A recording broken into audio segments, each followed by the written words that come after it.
Olá a todos, bem-vindos a mais um vídeo do nosso canal Astral em Movimento. Hoje vamos falar sobre a constelação de Órion, que o nosso Sol está passando desde o dia 14 e vai agora até o dia 20. Dia 21 começa já a constelação de Gêmeos, que eu vou falar bastante no próximo vídeo. Bom, Órion não é uma constelação que está na nossa faixa zodiacal. Esse alinhamento é numa sobreposição diferente, né? Não está, mas ela se encontra entre a constelação de Touro e Gêmeos, né? Então ela representa a passagem de Touro para Gêmeos, e que eu venho falar bastante disso hoje. Então, antes de entender, né, o papel que Órion representa na passagem de Touro para Gêmeos, né, que é um ponto de transformação, vamos entender um pouquinho do mito de Órion, né? Então, assim, o mito de Órion, ele é contado de maneiras diferentes, como outros mitos que nós temos, né? Então, os poetas da época, eles, muitas vezes, eles criavam situações que não existiam na tradição oral, ou para florear um pouco mais, né? Ou para mudar determinadas estruturas de poder, porque os mitos eles tinham muita influência, né, com as pessoas naquela época.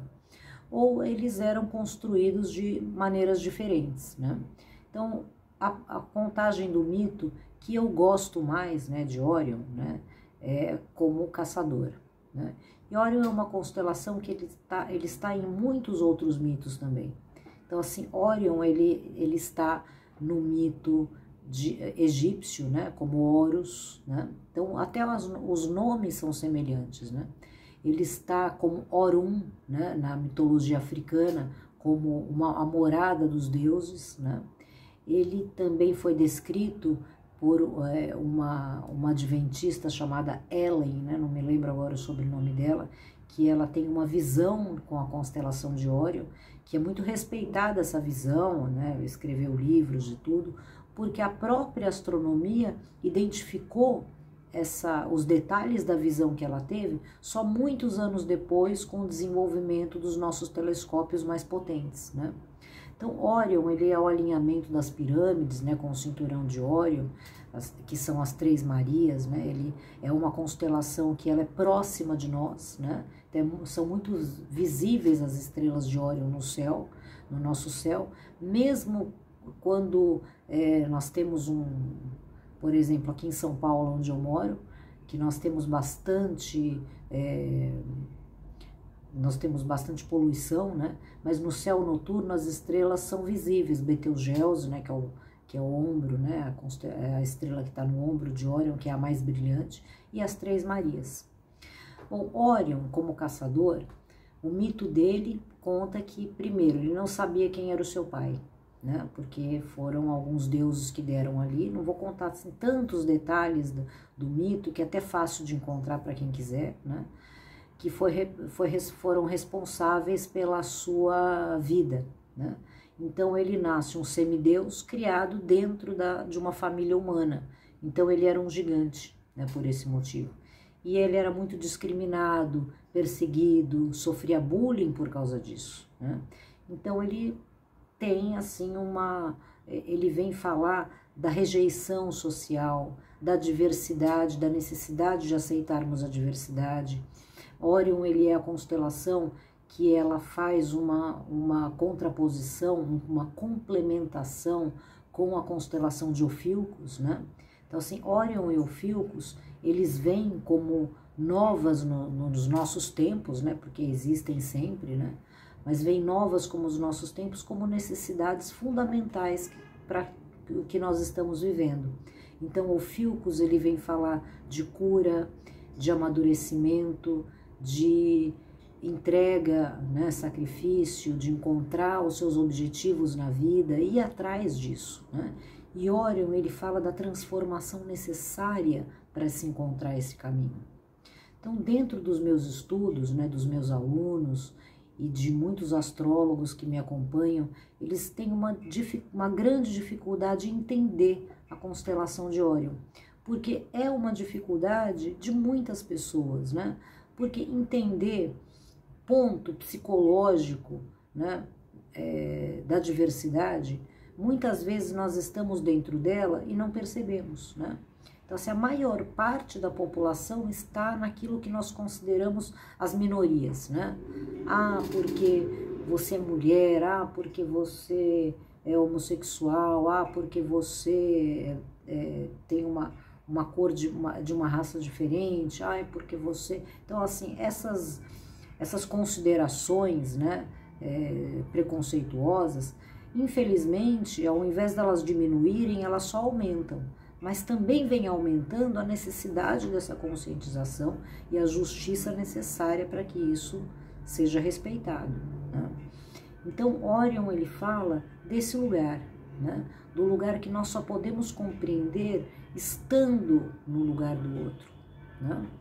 Então, se colocar no lugar do outro é uma consideração muito simplista se nós não passamos pelas experiências do outro. Então, o ponto psicológico do outro é algo que só ele pode trazer essa resposta. Então, Orion, ele fala dessa dificuldade. Então, dentro do mito, né, do mito do caçador, então ele tem uma busca por afeto, por amor, que ele sempre sofre de alguma maneira uma rejeição, né? Ou é a moça que não quer, ou é a família que não aceita, ou é, então, assim, ele fica sempre assim perdido dentro de uma sociedade que ele não se encaixa. Então, em um determinado momento, ele sofre um acidente onde ele perde a visão.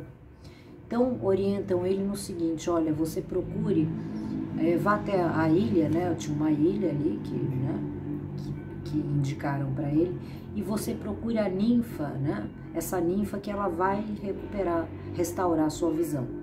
Ele vai até a ilha, realmente a ninfa restaura a visão dele e ela se apaixona por ele, né? Então ele aceita aquela situação, porque ele que sofreu todas, né, as rejeições, deslocado socialmente, de repente ele está numa ilha paradisíaca com uma ninfa linda, apaixonada por ele, e lá ele fica, né? Só que passado um tempo ele começa a perceber que ele não está feliz ali, que ele, apesar de ele ter todas as, vamos dizer assim, as situações favoráveis, né, que ele imaginava na vida, né, que se ele tivesse ele estaria feliz, ele também não estava. Então ele cai numa, vamos dizer assim, numa reflexão muito profunda sobre isso. Então, um determinado dia, ele acorda e ele se vê vestido como um caçador. Ele fala, bom, se eu sou um caçador, aqui não é o meu lugar, né? Não é uma ilha paradisíaca, né? E assim, a ninfa, eu gosto muito dela, mas eu não amo ela da maneira como eu imaginava encontrar o amor na minha vida. Então ele parte em busca da floresta. Então vocês veem, isso acontece muito, mas muito dentro da nossa sociedade, que ela passa a acreditar que se ela tiver um conjunto determinado de coisas, de situações, de relacionamentos, né, dinheiro, trabalho, se ela tem esse conjunto, ela tem que estar feliz, porque isso é que é vendido para nós como realização. Então, se ela não encontra isso, ou ela acaba querendo consumir cada vez mais, ou ela entra numa depressão que ela não sabe explicar, ou as duas coisas ao mesmo tempo, né? Então, Orion, ele fala da necessidade desse encontro, né? De uma transformação, de uma coragem para partir em busca dessa transformação. Então, quando ele decide deixar a ninfa, deixar a ilha e encontrar uma floresta, ele sabe o risco que ele corria de não encontrar a floresta, ou de repente encontrar a floresta e ter o mesmo sentimento de não pertencimento, ou até pior, né? Mas mesmo assim ele vai, né? Porque assim, se você não está bem com algo, mudar é uma necessidade. É uma necessidade assim que quanto mais você fica parado dentro daquilo, mais você vai sofrer. Então ele parte em busca, vai para a floresta e lá ele encontra a deusa Ártemis, né, que se transforma no grande amor da vida dele. Então, quando ele conhece a Ártemis, ele descobre que tudo aquilo que ele achou que era amor um dia não se comparava. Então ela é um grande amor. Só que ele teme, né, tem medo, não se... como ele fazia antes, corria atrás, se apresentava, não, porque ele tem medo de ser rejeitado de novo. Então para ele amava tanto que ele era feliz naquele lugar de amigo, de companheiro, né, que eles se tornaram muito amigos e companheiros. E ela também gostava muito dele.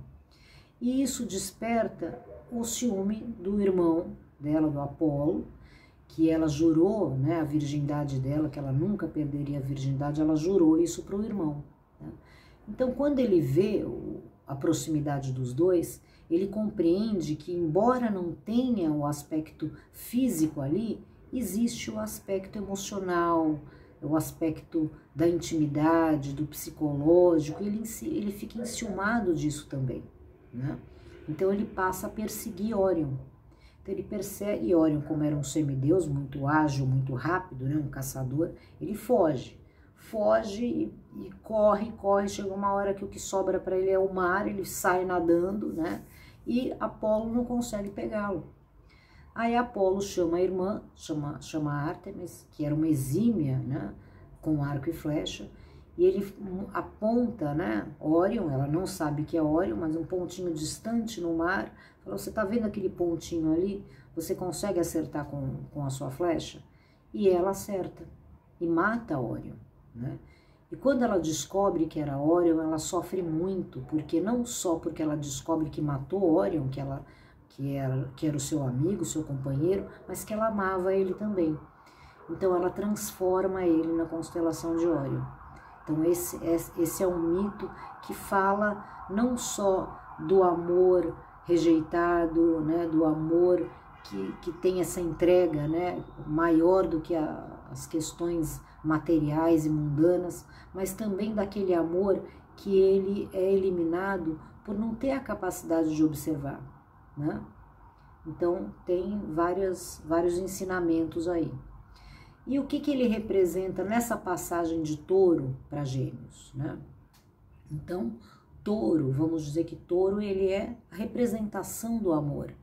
Ele é a essência do amor, que precisa se manifestar, né? Então, é o amor, é o prazer, Touro regido por Vênus, né? Então, ele é a expressão do amor na Terra. Então, o Touro, ele quer a beleza, ele valoriza, ele quer o abraço, ele quer o afeto. E só que o que acontece muitas vezes com o Touro?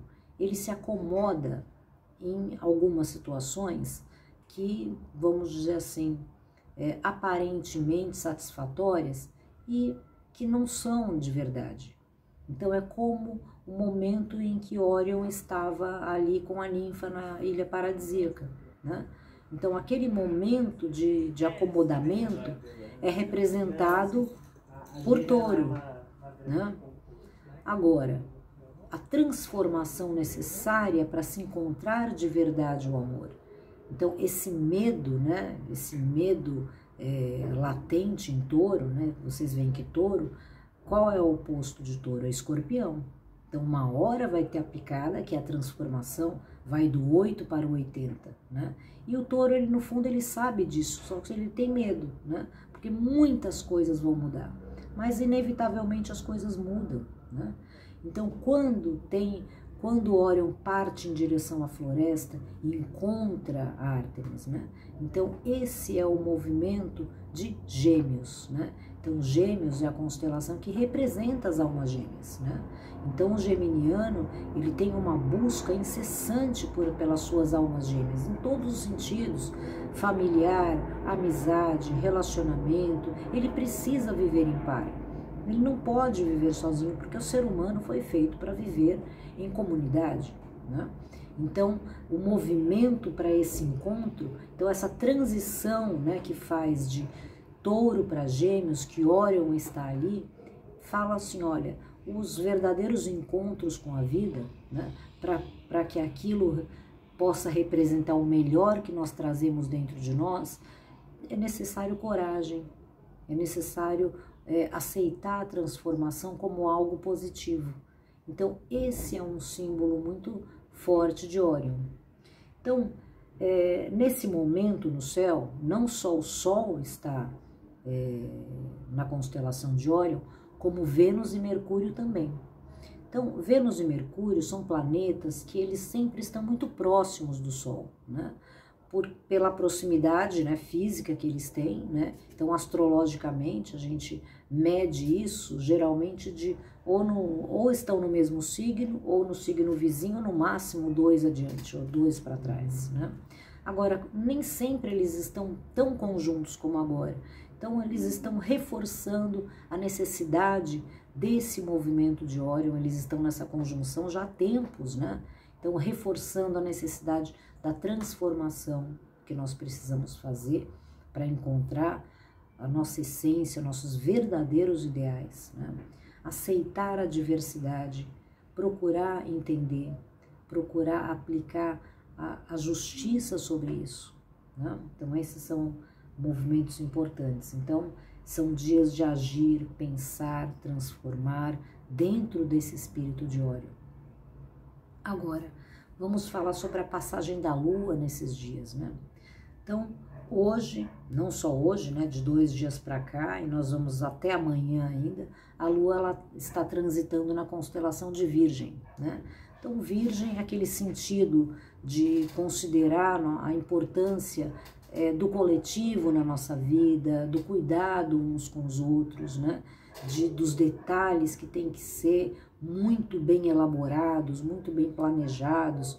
Então, Virgem é aquele sentimento que a gente usa, uma palavra que eu não gosto, por outras questões que um dia eu falo em um vídeo aqui, que é a produtividade, né?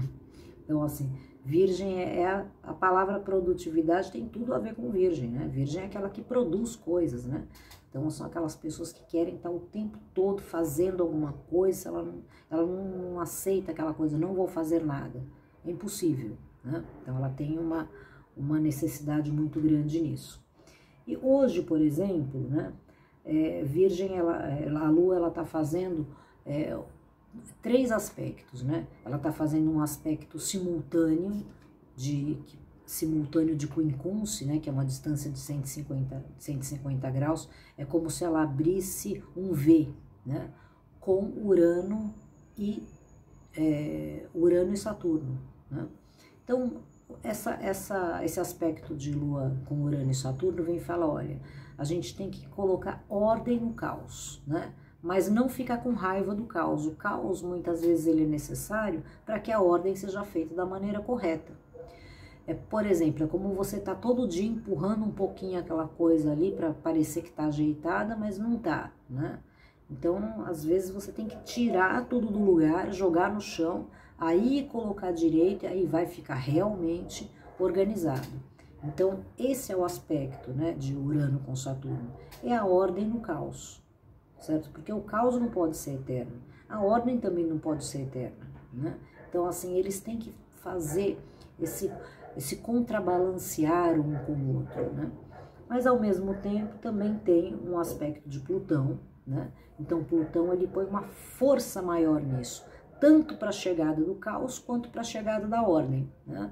Então, assim, a Lua, quando ela aspecta Plutão, e ela ainda vai continuar aspectando ele amanhã, né?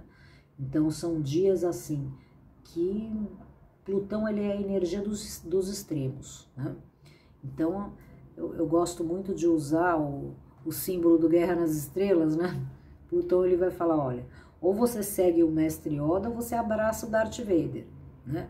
Então, assim, as suas escolhas são suas, né? O universo, ele traz a energia, ele traz as oportunidades, as possibilidades, mas a atitude, certo? A escolha quem faz é você. Isso não vai descer ninguém lá do céu, nada que vai fazer uma escolha por você, agir por você, é só você que pode fazer isso, né? Então, essa energia, ela tá muito nesse sentido. Agora, amanhã, né? Amanhã a Lua continua em Virgem, só que num grau muito mais à frente, claro, porque ela tá orbitando mais para frente, já quase no final da constelação. Então, esse movimento final, esse é o grau 41 de Virgem, ele fala sobre aquilo que é capaz de mudar o destino, né? Que nós somos capazes de mudar o nosso destino, sim, né?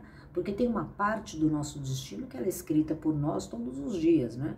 Então, amanhã vai ser um reflexo de hoje, inevitavelmente, né? Aquilo que vem para você também é um reflexo daquilo que você está sentindo, necessitando, emanando, né? Mas tem uma energia que ela é capaz de mudar o destino, que ela se chama amor, né? Então, assim, quando a mãe é capaz de curar um filho, né? Quando uma pessoa, ela transforma todo o destino dela por amar realmente, profundamente, algo ou alguém, né? Então, essa energia de amanhã, ela vem com essa força de falar, olha, escolha as coisas que você ama e se entregue para aquilo. Então, é uma energia que ela pode trazer profundas mudanças positivas na sua vida. Então, esse é um ponto, né? Agora, o aspecto de Plutão, de novo, aquilo que eu falo, ele potencializa. Só que o de amanhã, ele vai estar um pouco mais, vamos dizer assim, exigente, vai por bem ou vai por mal, né? Então, assim, as energias, quando elas vêm, elas têm sempre a energia pura, ela é uma coisa, né? Quando ela se mistura, ela já se transforma, vamos dizer assim, ou no lado A ou no lado B, né? Então, assim, quando a Lua, ela tá nesse aspecto com Plutão, as pessoas que vivem, né, na energia da sombra, né, que eu falo quem abraça o Darth Vader, né? Então, assim, a violência, ela pode se tornar algo que cresce, né? Com esse aspecto. Então, assim, é procurar ver que, assim, não é também porque você fala, não, olha, eu sou do bem, né? Mas a raiva, ela é um sentimento humano, né? Então, a raiva é algo que a gente, assim como outros sentimentos humanos, que a gente tem que aprender o quê? A dominar, controlar e evoluir, né? Não adianta só dominar ou controlar, porque ninguém, se você não controla, você não domina, vice-versa, né? Então tem que ter um ponto de evolução. Então eu falo sempre isso, né? A raiva, como que a gente identifica a raiva? A raiva é aquela que ela vai buscar um culpado, ela quer se vingar e ela quer agredir. Pode, se você tem esses três sentimentos, acontece alguma coisa, é culpa do fulano, da ciclana, né? Você, nossa, eu tenho ódio daquela pessoa, eu odeio essa situação, eu quero que essa pessoa morra, eu quero que ela, não, isso daí é raiva. Raiva é um sentimento negativo que nós temos que controlar e evoluir, porque assim, você, quando nós vemos coisas erradas, nós temos que ficar indignados.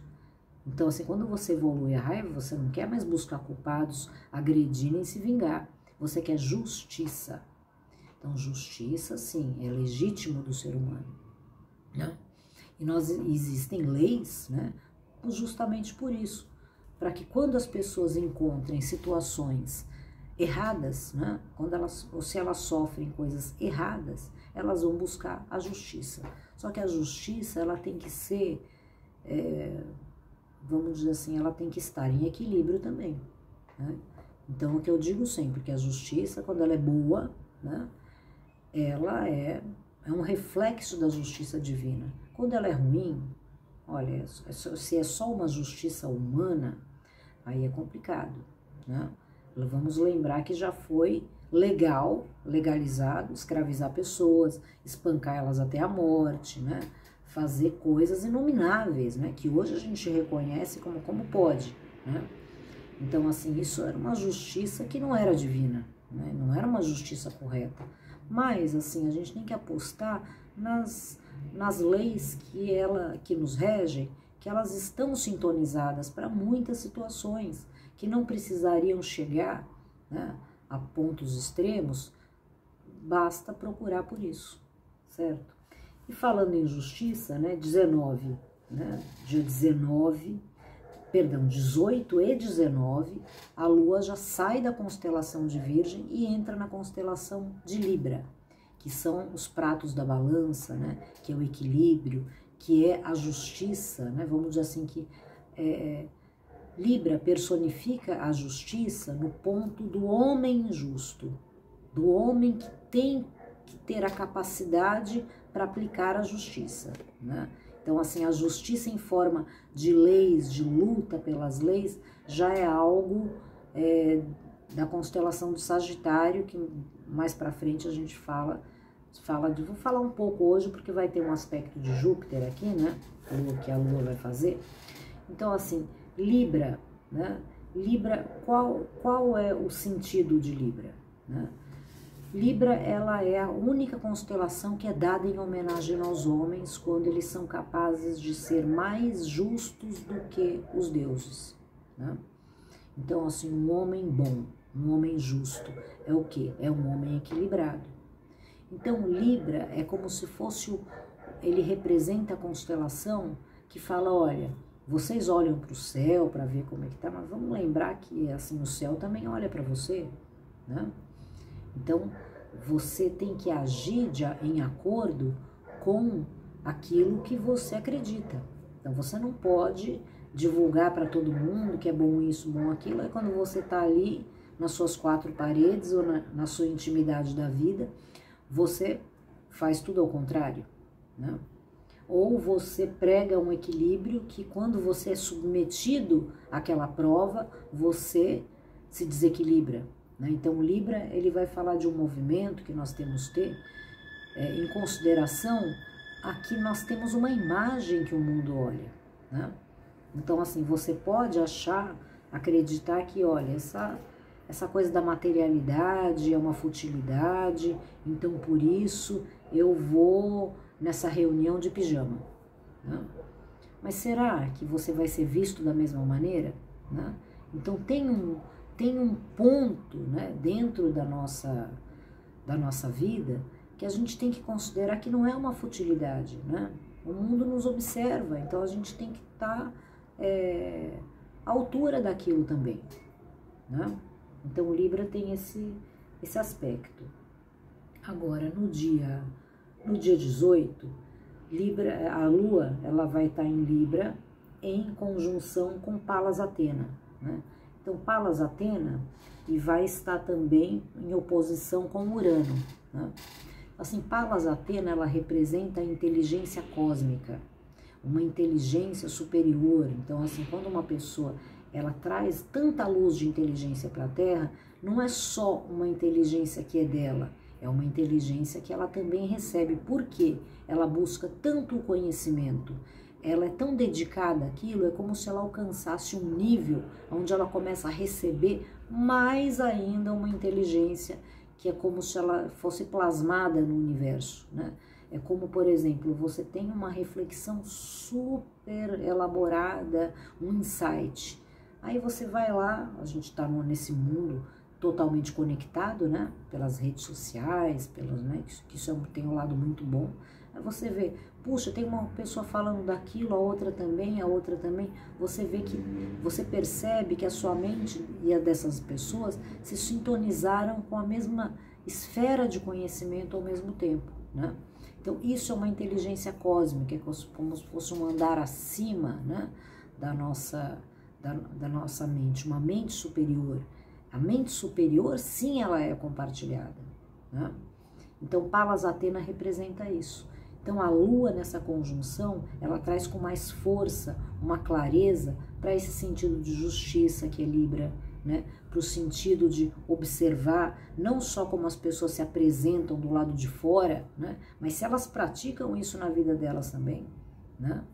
Então, assim, o homem, quando ele se torna público, ele tem que cuidar daquilo que ele vai publicar ou que pode ser publicado sobre ele, né? Então, se ele fala, olha, certo é isso, correto é aquilo, mas daí se descobre que ele não faz nada disso na vida dele, que valor tem isso daí? Nenhum, né? Agora, já no dia 19, a Lua, ela faz uma oposição com Júpiter em Libra ainda, né?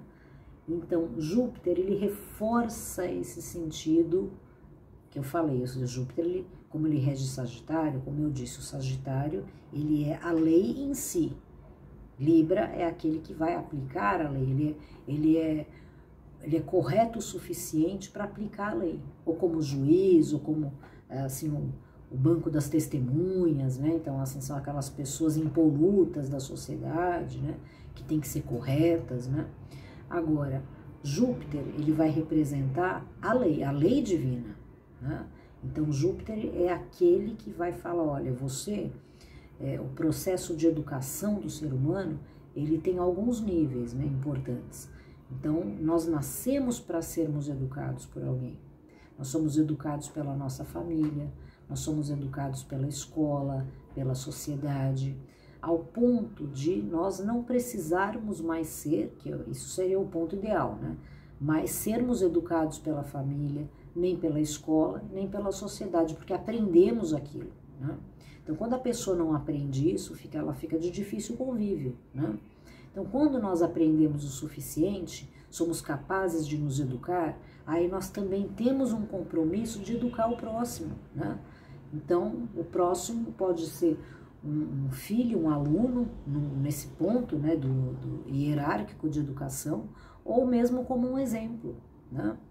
Então, por exemplo, você sai na rua, você vê uma pessoa jogando lixo na rua, de explicar para ela, olha, você não pode fazer isso, né? Você tem uma lixeira, ou você guarda com você, até você encontrar algum lugar, dando um exemplo simples, né? Não que você seja obrigado a falar isso, estou pegando como um exemplo, porque vai que você encontra uma pessoa violenta, né? Que a gente está nessa era, né, da desconexão, né? Infelizmente. Mas quando você tem essa capacidade, né, de se autoeducar, né, você tem isso de uma maneira de viver em correção com a sua vida, de educar o próximo, então você passa a se tornar, a sua energia uma energia de exemplo. Então quando você entra num lugar, você nem precisa mais falar nada se estiver errado. As pessoas, elas ficam inibidas de fazer algo errado na sua frente, né? No meu tempo a gente falava muito assim, olha, minha mãe não precisa nem falar, só dela olhar, né? A gente já sabe. Então, isso é Júpiter, né? Aquele olhar suficiente, é a energia, é a presença, né? Daquelas pessoas que são respeitadas, né?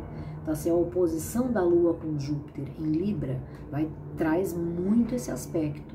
Então, assim, é um dia para se resolver causas importantes, né? Se você tem algo que você quer pleitear ao seu favor, né? Que você quer trazer justiça para o seu lado, você quer argumentar, então a gente pode ver isso num aspecto não só individual, mas global também dentro da nossa sociedade.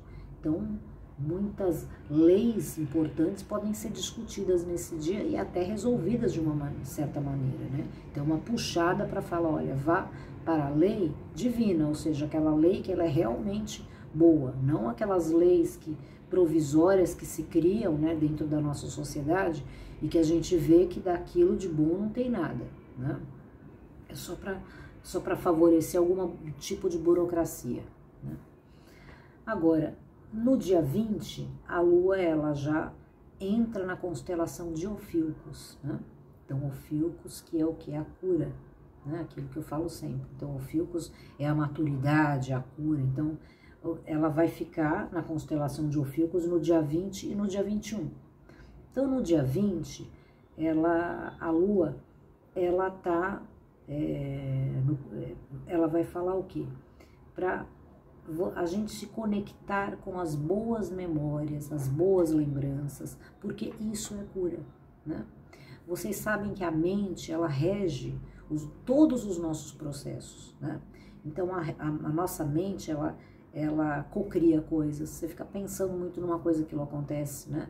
Então, se você fica só pensando, eu não consigo, eu não posso, sabe quando você vai conseguir poder? Nunca, né? Se você fica sempre pensando no trágico, parece que o trágico acontece, então assim, e aquela coisa, a mente negativa, ela também traz um efeito ruim para o próprio corpo, né? Pensa que as células, os órgãos internos do corpo, eles também são regidos pelo nosso cérebro. Se você coloca medo, preocupação, né, sentimentos negativos, tudo ali entra em alerta, né? Nossa, está acontecendo alguma coisa de ruim, então a pessoa começa a sentir dores, começa a desenvolver problemas, né? Então, assim, a mente positiva, ela é um grande instrumento de cura para o ser humano. Então, esse grau de Ophiuchus, né, o grau 5 de Ophiuchus, ele vai falar sobre a conexão com as boas lembranças, né? Então, assim, todo mundo tem boas lembranças, né? Então, da infância, do Natal, de uma viagem, né? Então, assim, é procurar colocar essas coisas na ordem do dia dos seus pensamentos, como uma pauta principal. Então, se você ganha flores, não faça uma associação mental negativa com o dia que jogaram flores na sua cabeça, ou que você pensou que ia ganhar uma flor e não ganhou, né?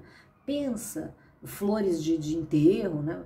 Mas pensa um dia que você ganhou uma flor, um dia que você passou num jardim e admirou, né?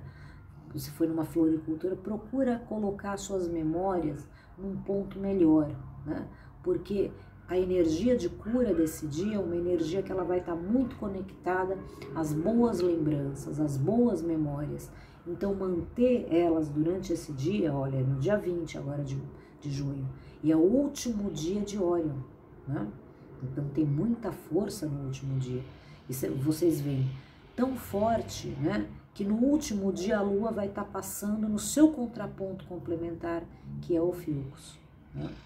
Então, essa é a minha dica para vocês.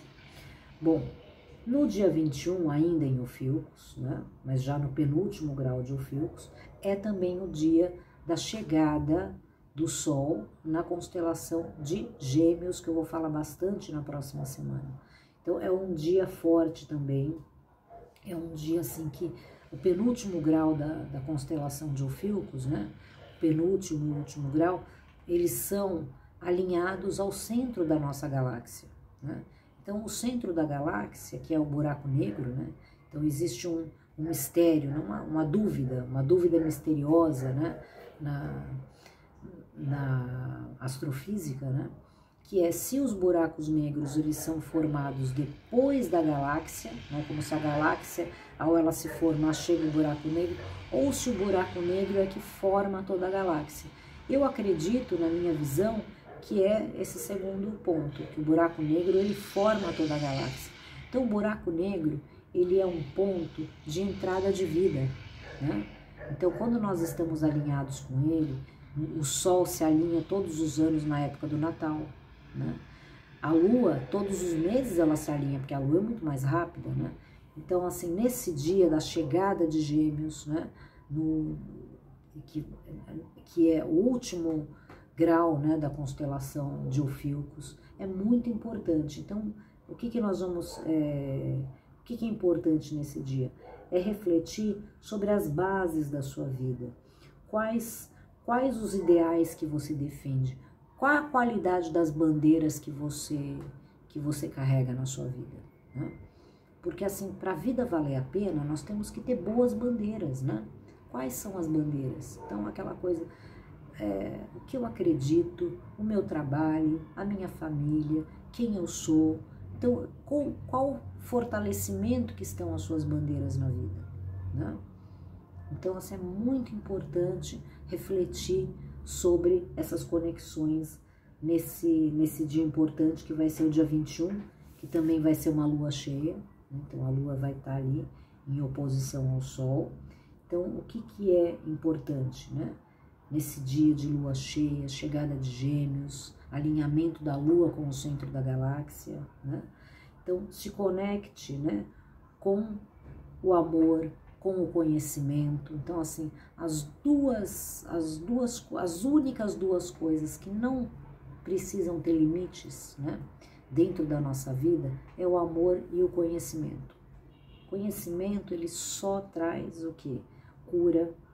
Ele traz uma compreensão que liberta você de negatividades que às vezes você nem percebe que estava carregando, né?